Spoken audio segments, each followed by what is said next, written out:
Evangelho de Lucas, capítulo de número 22, versículo 1.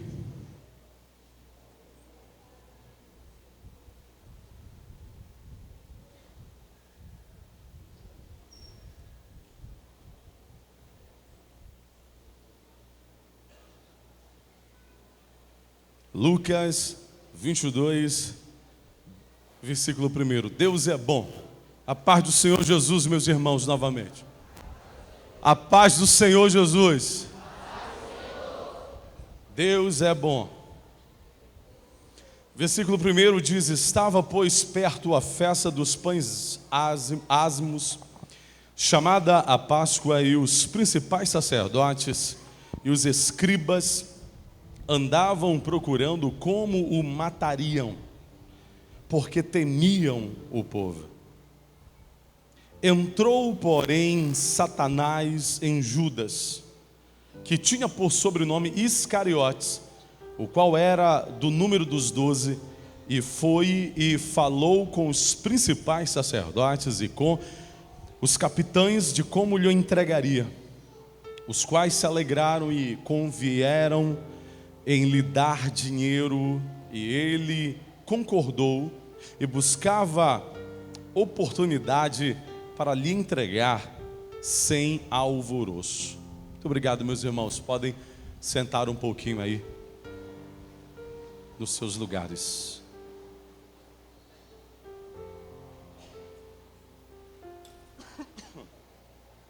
Eu sei que de forma natural todos nós conhecemos a história de Judas Iscariotes. Até mesmo aqueles que não leem a Bíblia têm o hábito de conhecer alguns trechos da Bíblia, algumas histórias da Bíblia. E essa história de Judas que traiu Jesus, até quem não lê a Bíblia conhece. As pessoas não têm a menor ideia de quem era Judas e de qual é a história real dele.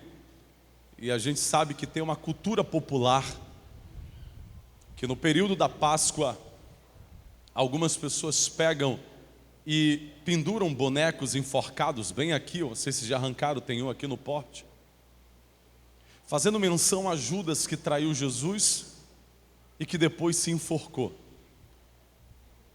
Judas, o nome dele passou então a ser um sinônimo de deslealdade, um sinônimo de traição.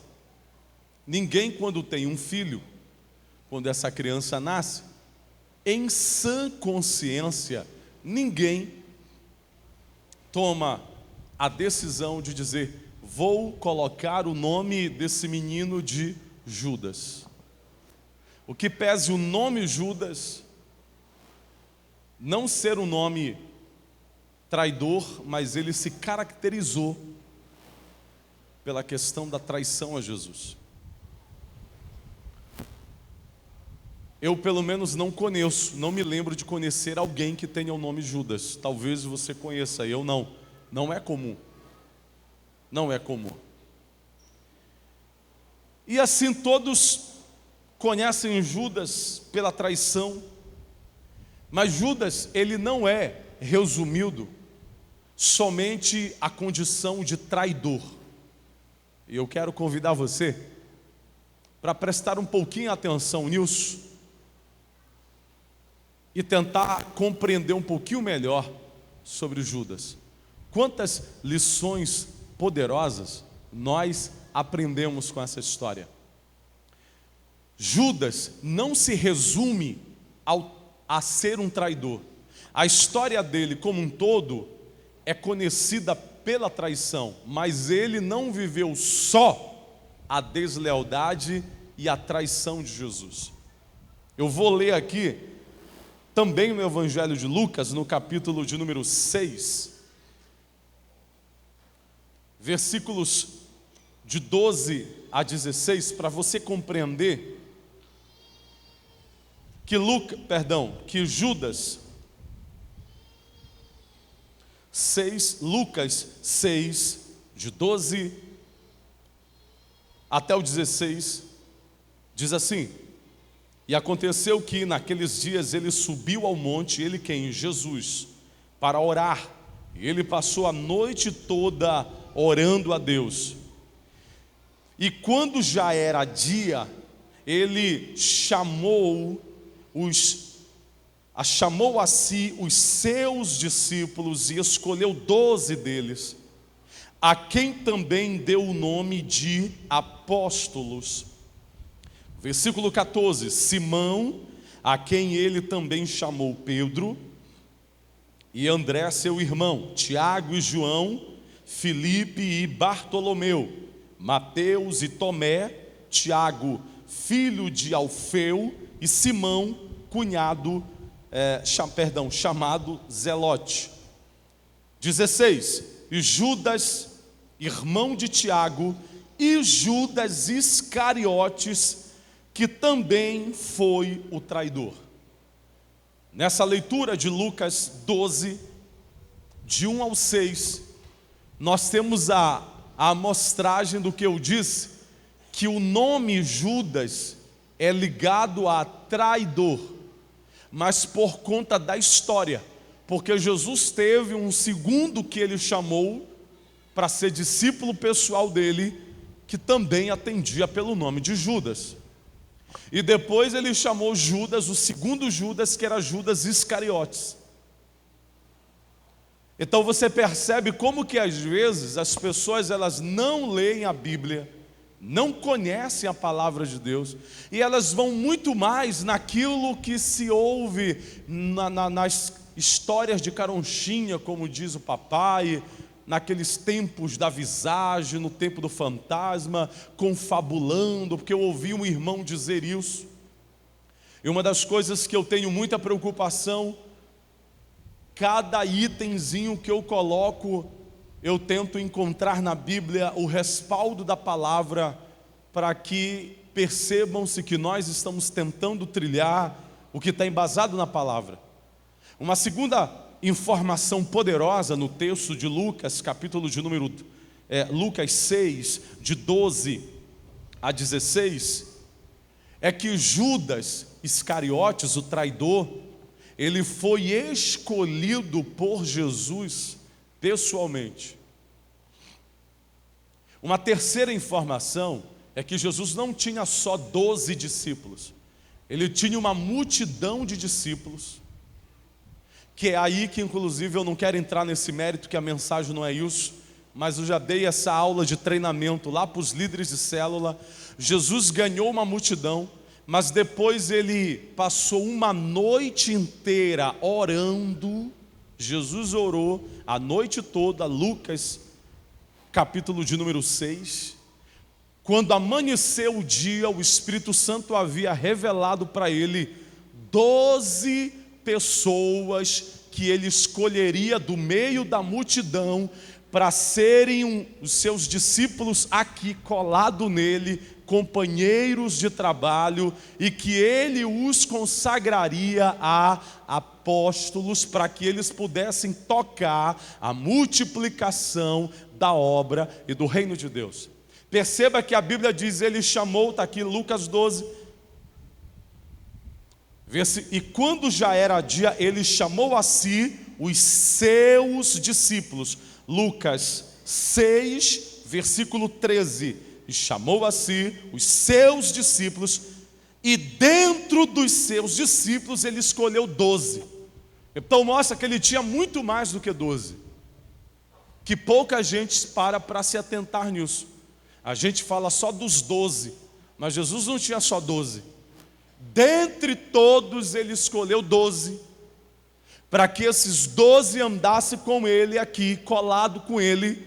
E esses 12 então se responsabilizaram de multiplicar a obra. E Jesus os consagrou ao apostolado. Jesus chama Judas para ser apóstolo. Agora pense comigo, Jesus é uma pessoa que vive errando. Eu erro, eu peco, mas Jesus não. Ele é Jesus. Ele estava no corpo físico.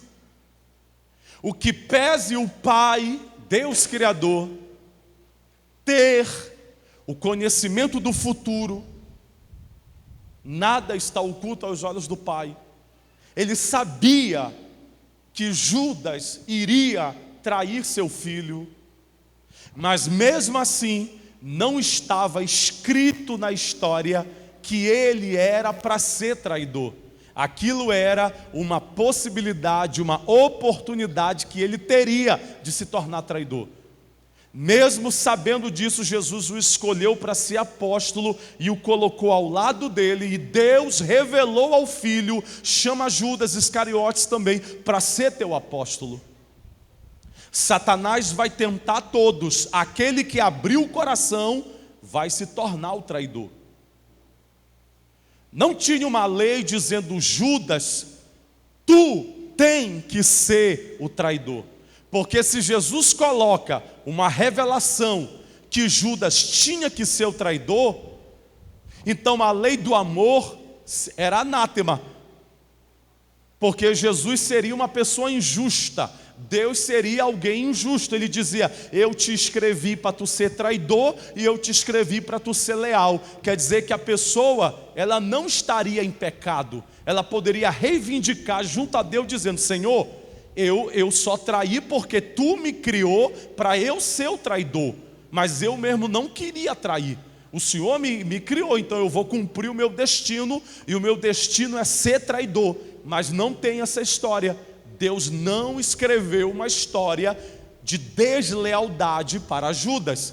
Ele disse que o diabo iria tentar os 12, e quem abrisse o coração seria o traidor do ministério de Jesus.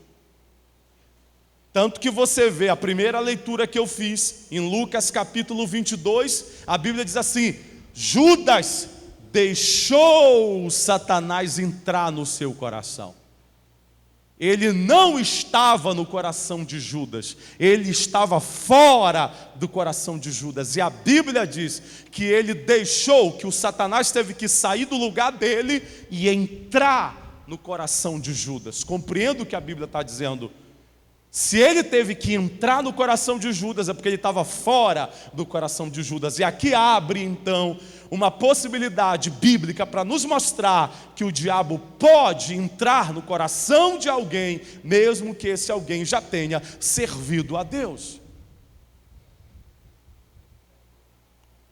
E essa é uma poderosa lição que a Bíblia nos mostra. Judas foi escolhido porque ele era o homem que tinha todas as características para ser um apóstolo. Judas não se resume ao traidor. Ele foi escolhido porque ele foi chamado para ser discípulo de Jesus. Ele tinha uma capacidade administrativa tão poderosa que Jesus colocou ele para ser o diretor administrativo financeiro do seu ministério. A capacidade de liderança de Judas era muito poderosa. Ele tinha habilidades financeiras, ele tinha habilidades administrativas, ele tinha habilidades para ser o homem que andava ao lado de Jesus, gerenciando o ministério de Jesus. E perceba, abrindo um pequeno parêntese aqui, como que a igreja do Senhor, o ministério de Deus, ele é feito de várias pessoas. A maioria dos irmãos olham só para quem está aqui no púlpito com o microfone na mão. Mas para que a gente esteja aqui no púlpito com o microfone na mão, tem dezenas e dezenas de pessoas, ainda mais numa igreja com essa conjuntura e magnitude, que é uma grande igreja e uma multidão aqui. Não é usado por Deus só quem está com o microfone na mão. Eu tenho ensinado isso, inclusive para os líderes de célula, que às vezes você força uma barra. Eu sou crente a minha vida inteira, e nesta igreja eu conheço algumas coisas erradas que se ensinaram, que parece que a pessoa só é usada por Deus quando ela está cantando ou quando ela está pregando. E isso não é bíblico. A Bíblia nunca colocou todas as pessoas na Bíblia como pregadores e como cantores. Daniel, por exemplo, não era pastor, Daniel não era cantor, Daniel não era pregador, e a Bíblia diz que ele recebeu o Espírito Santo, e que o Espírito de Deus entrou nele e deu a ele um espírito de excelência, e ele era um assessor do rei, ele era um administrador por excelência, usado pelo Espírito Santo para ser administrador, para cuidar das coisas administrativas do reino, para que o rei pudesse sentar no trono. Algumas pessoas Deus vai colocar para pegar o microfone, e quem Deus escolheu para usar o microfone, você percebe que a coisa flui muito naturalmente. Mas talvez a pessoa que pega o microfone não vai fazer o trabalho que o pastor Gemac faz. E o trabalho que os irmãos estão fazendo ali na entrada da igreja, a Casa de Força, é uma equipe que nós temos de intercessão, que funciona o tempo todo, o ano inteiro. E sempre eu digo, não importa, digo para eles, não importa se eu me esqueci de orar, ou se eu orei só 5 minutos, vocês não podem parar de orar, porque tem uma cobertura espiritual sobre nós. Eles não estão aqui com o microfone pregando, eu estou pregando, mas quem está fazendo a cobertura espiritual sobre a minha vida é a Casa de Força. Existe aqui dezenas e dezenas e dezenas de ações e de funções que o Espírito Santo usa a pessoa para fazer. Uma vez o pastor Levi pregou e nos ensinou na Bíblia a irmã que cozinha, a irmã que serve uma água, a irmã que limpa, a irmã que lava, a irmã que espana. É um dom, tem na Bíblia, se chama dom de serviço. É porque as pessoas só falam do dom de revelação, mas tem um dom chamado dons de serviço, biblicamente falando. Mas a gente acha que só tem um dom quem está pregando, mas tudo é habilidade que o Espírito Santo dá. Voltando ao texto, Judas foi escolhido por Jesus para ser apóstolo. Ele não foi destacado como um grande pregador, mas ele era um exímio administrador. Ele se tornou braço direito para gerenciar o ministério de Jesus. Mas aí tem um problema grave. Vou voltar agora e vou ler um texto em João, para você compreender quando foi que Judas começou a abrir o coração dele para o diabo. João capítulo 12, versículo 1. 6 dias antes da Páscoa, veio Jesus a Betânia, onde estava Lázaro, o que estivera morto e a quem ele ressuscitara dos mortos. Fizeram-lhe ali uma ceia, e Marta servia, mas Lázaro era um dos que estavam à mesa com ele. Então Maria, tomando uma libra de unguento de nardo puro, caríssimo, ungiu os pés de Jesus e limpou os pés com os seus cabelos, e a casa se encheu com o cheiro do unguento. Então disse um dos seus discípulos, quem? Judas Iscariotes, filho de Simão, aquele que o havia de trair. Por que não se vendeu este unguento por 300 denários e não se deu aos pobres? Então ele disse isso não pelo cuidado que tivesse dos pobres, mas porque era ladrão e tinha a bolsa e subtraía o que nela se lançava. Disse, pois, Jesus, deixai-a sozinha para o dia do meu sepultamento. Deixai-a sozinha para o dia do meu sepultamento, o tem guardado, porque os pobres sempre os tende convosco, mas a mim nem sempre me tendes. Olha aqui quando foi que Judas começou a abrir o coração dele. Presta atenção nessa história. No dia que ele achou que Jesus tinha que fazer o que ele entendia que era certo. É o grave problema de nós auxiliares e de nós líderes, quando a gente chega aqui, a gente esbarra, e eu estou falando isso aqui como filho do pastor dessa igreja, porque talvez para você acha que é manha, é mamão com açúcar para você que não passa pelo que eu passo. eu recebo 3 repreensões. Se ele chamar a atenção de um pastor auxiliar aqui uma vez, de mim ele chama 3, porque ele me bate como pastor, como líder e me bate como pai. Aí me pega aqui, me pega no caminho e me pega em casa. Então te coloca no meu lugar. E ele está ouvindo aqui, ele sabe disso. Mas pai, aí esbarra aqui, ó. Daqui para frente não vai. Daqui para frente não vai. Nesse momento, o Espírito Santo está de um lado e Satanás está de outro. Para todos nós, dizendo, e aí, tá vendo só? Ele deveria usar a tua ideia, fazer do teu jeito, ele está errado. Satanás disse para Judas, está vendo só? Tu é o administrador, rapaz, tu é o tesoureiro, é tu que sabe as contas que tem para pagar. Jesus está, olha o que o diabo disse para ele, Jesus está errado. Essa mulher está beijando os pés de Jesus, Jesus está sentado à mesa conversando com Lázaro, bota o pé aqui e Maria está beijando, lavando, untando unguento e enxugando com seus cabelos. Judas diz assim, para que tu faz isso com ele? Larga o pé dele, sai de perto dele.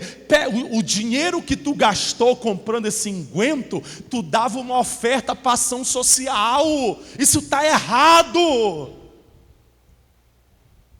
Jesus disse para ele, deixa ela ficar aí, porque está marcado o que vai acontecer no dia que eu morrer.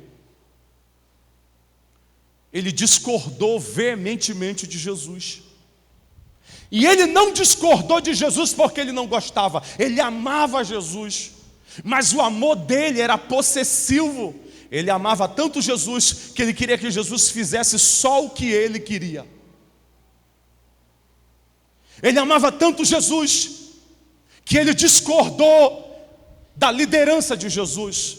E no dia que ele discordou da liderança de Jesus, Satanás começou a entrar no coração dele, e desse dia em diante ele nunca mais foi o mesmo.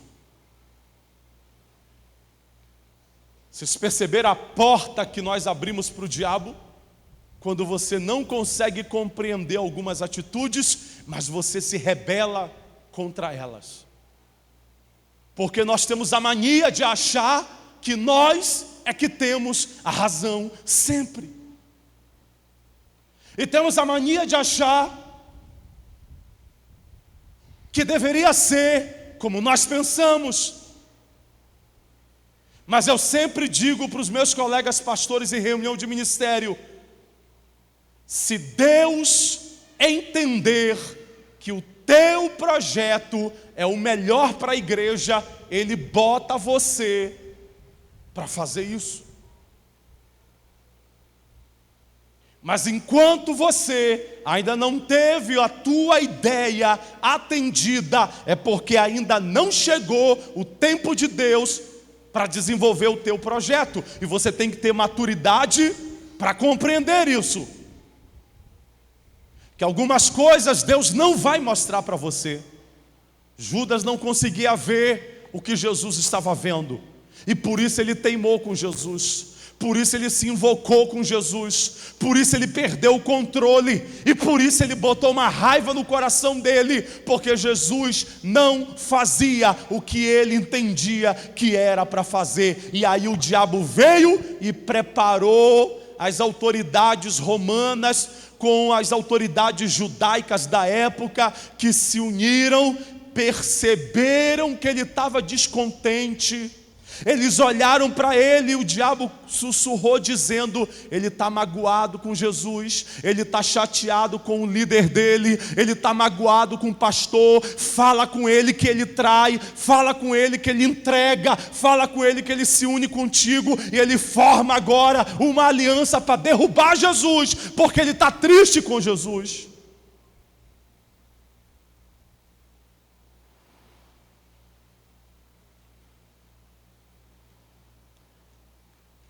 Existe um perigo muito grande quando nós deixamos a insatisfação, a indignação entrar nos nossos corações, e nós queremos que as pessoas, sejam elas da nossa casa, sejam elas da nossa família, sejam elas da nossa igreja, sejam elas da nossa célula, ou seja, até o nosso pastor, que eles cumpram ipsilitre aquilo que nós entendemos que deve ser.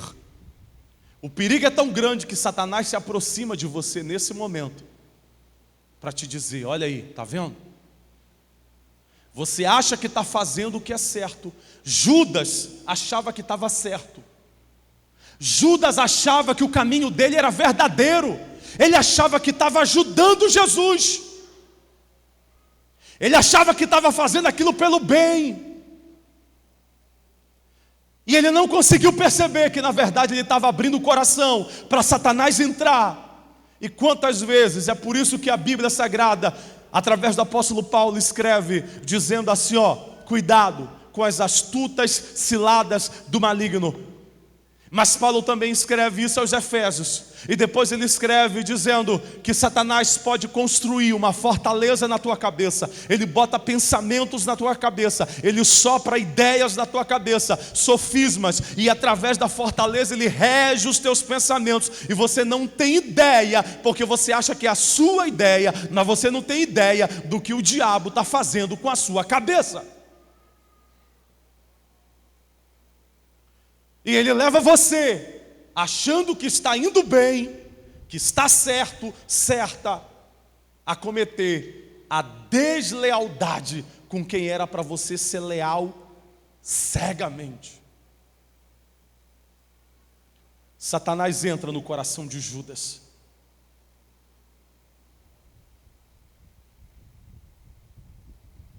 E ele traz Jesus. Agora pense aqui comigo.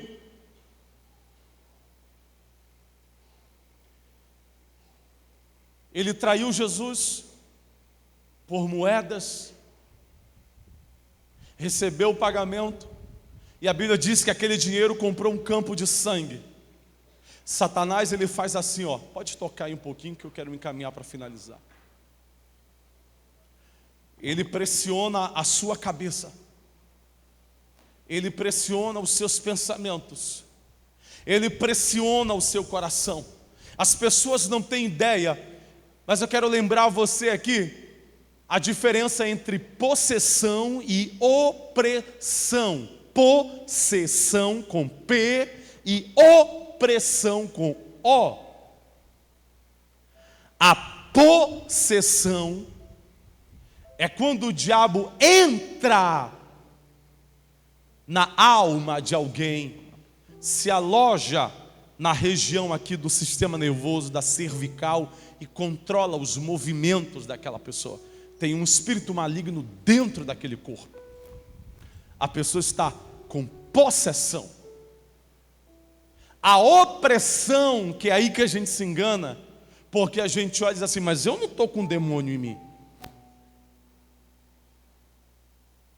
Mas você pode receber a opressão. Ele não pode entrar em você, porque você é lavado e comprado com o sangue de Jesus. A não ser que você dê a legalidade para ele. Se abrir a porta para ele, aí é um abraço. Mas se você permanece sem abrir a porta, ele te oprime. É como se os braços dele começassem a tentar te apertar. Ele não toca em você, mas daqui ele joga pressão. E você sente a opressão que te oprime, que te aperta, que te amargura e que tenta levar os teus pensamentos a construírem um castelo para ele morar. E quando ele consegue atingir os teus pensamentos, então ele toca na tua cabeça e ele dá ideias para você, e você vai lá e chuta o pau da barraca, e pisa na jaca, e desarruma tudo. Eu preguei uma vez aqui na Mega Célula, antes da gente ir para o retiro, eu preguei dizendo uma frase psicológica que diz assim: cuidado com o que você vai desarrumar, porque talvez você não consiga arrumar outra vez. Não, meu irmão, porque aqui é o seguinte, eu vou acabar agora, e pá, e pum, isso, aquilo outro, e acabou. Aí depois que você olha assim, Oh meu Deus, mas o que foi que eu fiz? Eu queria reclamar, mas não era assim que eu queria que acontecesse. É quando você acha que tem que fazer do seu jeito. Você chega e desarruma com aquilo, quebra tudo, joga tudo embaixo e depois tu fica olhando e... Pois é, estava ruim. Só que eu desarrumei tudo, agora ficou pior do que o ruim. Eu já estou com saudade do ruim.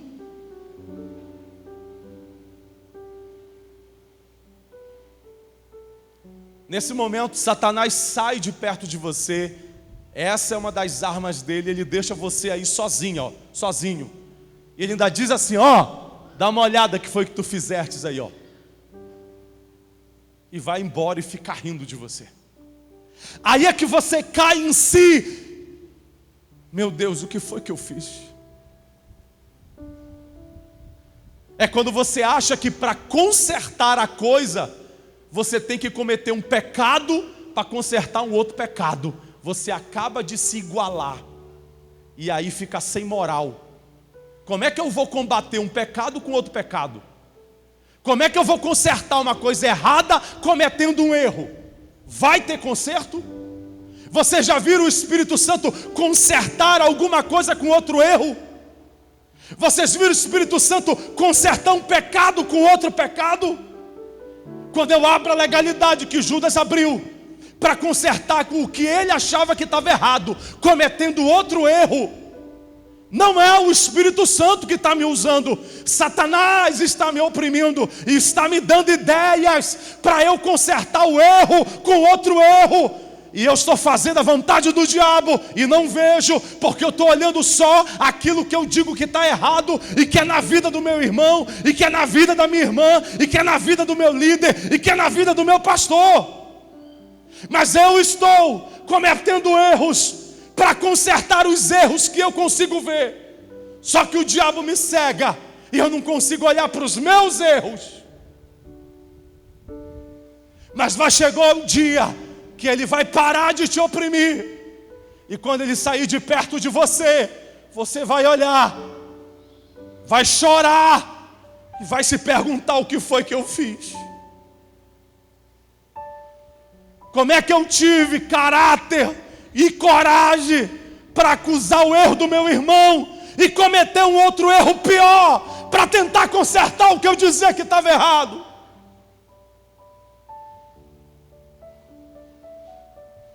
Não é o Espírito Santo. Não é o Deus que eu conheço. Esse não é Jesus. Esse é Satanás. Porque ele quer destruir os dois. Quando Judas olhou, ele disse: eu queria tomar conta do dinheiro, queria administrar. Fui dizendo que tudo estava errado. E olha aí o que eu fiz. Eu fui desleal ao meu Jesus.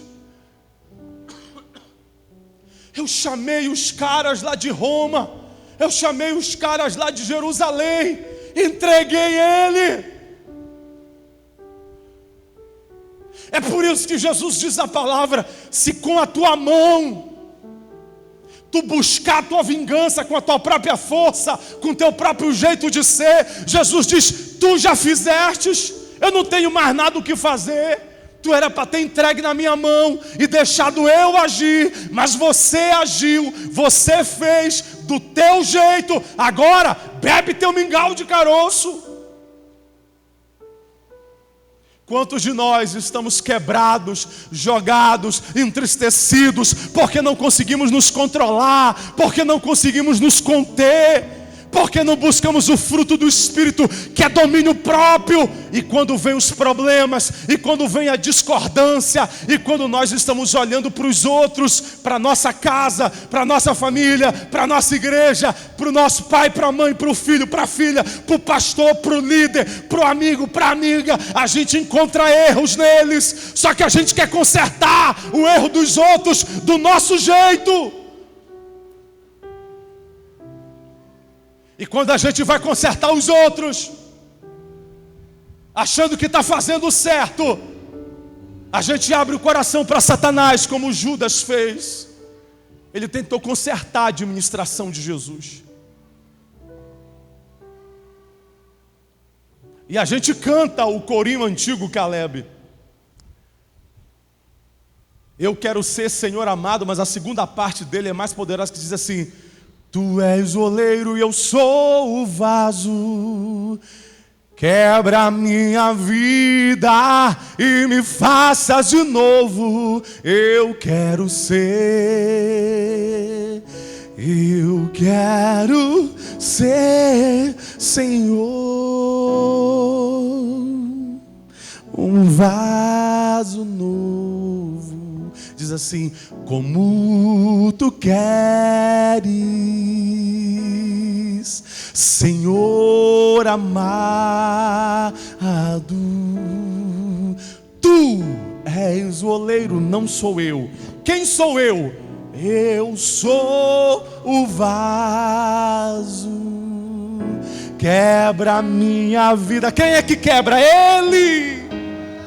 E me faças de novo. Eu quero ser.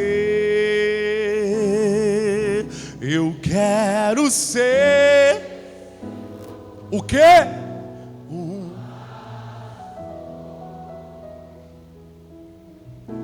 Judas traiu Jesus. Sabe o que foi que ele ganhou sendo desleal? Sabe o que foi que ele ganhou tentando corrigir a administração de Jesus com erro? Ele ficou tão desesperado que Satanás botou uma ideia na cabeça dele: te suicida. Te suicida. Te suicida porque olha o que tu fizeste. O próprio diabo deu a ideia para ele corrigir Jesus. Mas depois que ele aprontou, o diabo chega e diz assim: olha o que tu fizeste com a pessoa que tu mais amava. Olha o que tu fizeste com aquele que vai morrer por ti. Olha o que tu fizeste com quem tu dizia que era leal. Olha o que tu fizeste com ele. Te mata.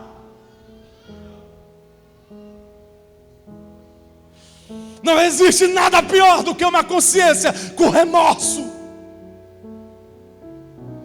Te atormenta de noite, te atormenta de madrugada, te atormenta de dia. É uma dor que aonde você vai, ela está lá, porque você vai passar o resto da vida lembrando daquilo que você fez. E você vai lembrar: eu acreditei no diabo e achava que era Deus. Mas eu quero finalizar a ministração essa noite dizendo para você que Pedro, o apóstolo Pedro, também traiu Jesus. Ele começou a dizer para Jesus: Jesus, eu estou do teu lado, Jesus. Eu estou do teu lado. Pode continuar tocando essa. Eu estou do teu lado. Se bater no Senhor, bate primeiro em mim. Bate primeiro em mim. Bate primeiro em mim. Jesus olhou para ele e disse assim: Pedro, cala a boca. Tu é só pavulagem. Ainda ontem Satanás me pediu para sarandar com a tua vida e eu não deixei. Sabe por que Jesus não deixou? Sabe? Eu tenho visto dentro da minha casa, eu tenho visto dentro da minha família o que pesa todas as dores, todas as angústias, todas as agruras pelas quais nós temos passado. Mas eu tenho visto pessoas deixar Jesus por muito menos do que qualquer luta. Sabe por que Jesus deixa? Porque Ele confia em você. Tem gente que deixa Jesus porque o namorado terminou. Meu namorado foi embora, eu não vou mais para a igreja. Meu marido foi embora de casa, eu não sou mais crente. Jesus te deixou? Não ache que porque a tua vida está na maciota, mamão com açúcar, não ache que é bênção. Pode ser porque Jesus não confia em você. Pode ser porque Jesus não confia que você aguenta. Jesus disse para Pedro: eu não deixei Satanás sarandar com a tua vida, porque eu não confio em ti. Mas com Jó, Deus disse: pode mexer nele, pode matar a família dele, pode tirar tudo o que ele tem, porque ele não vai me deixar. Eu confio nele. Mas Pedro, Jesus disse: não mexe com o cara, não mexe, que ele é fraco, muito fraco. Mexeu, ele me trai. Jesus disse: tu vai me trair 3 vezes, indivíduo. Eu, Senhor, jamais eu te traio. A Bíblia diz que ele 3 vezes negou Jesus. E o galo cantou, Jesus estava indo preso. Quando o galo cantou, Jesus só olhou para trás e olhou para ele. A Bíblia diz assim: fitando os olhos em Pedro. Pedro baixou a cabeça e disse: ele me avisou, porque eu teimei.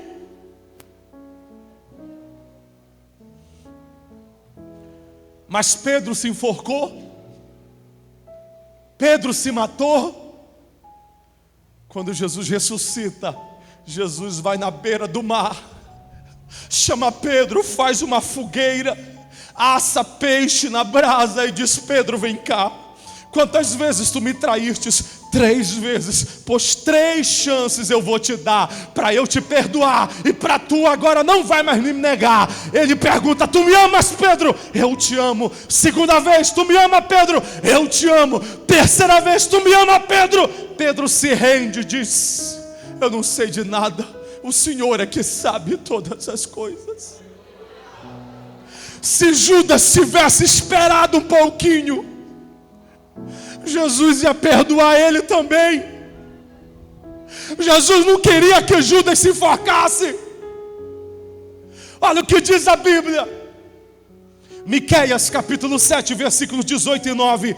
Quem é comparável a ti, ó Deus, que perdoas o pecado e esquece a transgressão do remanescente da sua herança? Tu que não permaneces irado para sempre, mas tens prazer em mostrar amor, de novo terás compaixão de nós. Pisarás as nossas maldades e atirarás todos os nossos pecados nas profundezas do mar, para não se lembrar mais. Esse é o nosso Deus. Talvez você esta noite tenha vivido atormentado pela culpa, atormentado pelo remorso, atormentado o diabo dizendo: você fez, você também fez. Mas eu quero te convidar esta noite a jogar fora o remorso, porque Jesus quer limpar a tua consciência, Jesus quer limpar o teu coração, Jesus quer te dar tranquilidade. Você precisa aprender a perdoar o seu irmão, mas tem que se perdoar. Tem pessoas que não se perdoam e vive amargurado, porque não consegue perdoar a si mesmo. Olha o que eu vou dizer, parece que é humildade, mas não é. É falta de perdão. Olha, Jesus quer te dar uma bênção. Não quer não, eu não mereço bênção, eu não presto, eu não valho nada. Jesus tem que cortar minha cabeça, Jesus tem que esmagar o meu olho, Jesus tem que arrancar o meu nariz, Jesus tem que cortar minha barriga. Isso não é humildade. São pessoas que precisam perdoar a si mesmo, porque dentro dela, o íntimo dela está dizendo: tu aprontou também, tu também aprontou, tu também aprontou, tu também aprontou, tu também aprontou. Aí ela tenta se autoflagelar, ele tenta se autocastigar, ele quer se castigar. Mas eu quero dizer uma coisa para você: o autoflagelo, a alta compaixão não serve para nada, porque Jesus pagou o preço, ele morreu na cruz por você. A Bíblia diz que tinha uma cédula contra você, mas ele diz assim, Miqueias capítulo 7: eu jogo os teus pecados no fundo do mar e não me lembrarei mais dele. Porque você vive se lembrando, Porque você vive trazendo à tona. A Bíblia diz: quero trazer à memória aquilo que me dá esperança, disse Salomão, o sábio. Vamos ficar de pé. Eu quero ser, Senhor, eu quero convidar você para sair do seu lugar.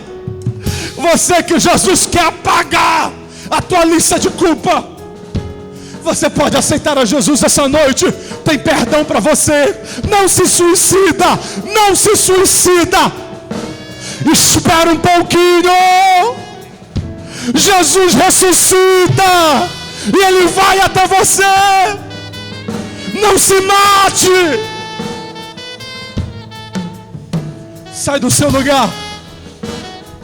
Enquanto a gente canta esse corinho, os pastores querem te receber aqui com amor.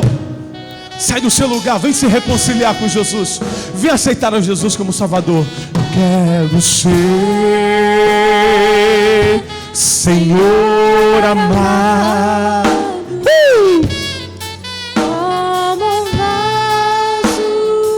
Sai do seu lugar, vem aceitar Jesus.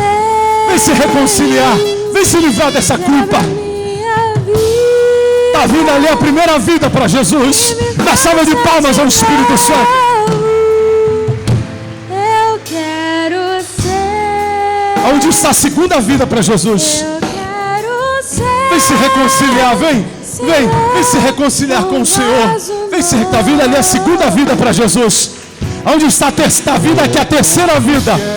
A terceira vida. Está vindo aqui a quarta vida para Jesus. Está vindo bem ali a quinta vida para Jesus. Onde está a sexta? A sexta vida para Jesus. Está vindo ali a sexta, a sétima. Cadê a sétima vida para o Espírito Santo? Sai do seu lugar, rompe a multidão, vem para cá. E me faças de novo. Eu quero ser. A sétima vida está chegando aqui. Cadê a oitava? Aplauda o Espírito Santo e cante. Cante para Ele. Eu quero ser. Senhor. Está faltando você, hein? A oitava vida, pode vir para cá. Nas mãos. Olha só que lindo, que lindo. Está vindo uma vida aqui preciosa. Rede marrom, por favor, aqui, ó. Rede marrom. Faça de novo. Eu quero. Olha aqui, olha aí. A nona vida para Jesus. Jovens. Aqui, ó. Segura aí. Cadê a décima vida para Jesus? Falta só mais uma para bater 10 para Jesus. Sai do seu lugar. Tu queres. Olha aqui, ó. A décima vida para Jesus. Uma criança. Aplauda o Senhor. Está vindo bem aqui, ó. A 11ª vida para Jesus. A 12ª. 12 vidas para Jesus. Pastor Lico. Vai. E me faça de novo. Eu quero ser. Eu quero ser, Senhor.